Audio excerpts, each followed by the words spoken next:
ನಾಡಿನ ಸಮಸ್ತ ಜನತೆಗೆ 2024ರ ಗಣೇಶ ಚತುರ್ಥಿಯ ಶುಭಾಶಯಗಳು. ಗಣೇಶ ಚತುರ್ಥಿ ಎಲ್ಲರ ಬಾಳಿಗೂ ಶುಭದಾಯಕವಾಗಲಿ.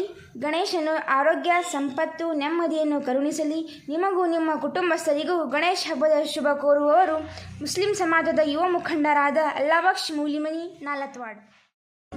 ಗಣನಾಯಕಾಯ ಗಣದೈವತಾಯ ಗಣಾಧ್ಯಕ್ಷಾಯ ಧೀಮಹಿ ಗುಣಶರೀರಾಯ ಗುಣಮಂಡಿತಾಯ ಗುಣೇಶಾನಾಯ ಧೀಮಹಿ ಗಣನಾಯಕಾಯ ಗಣ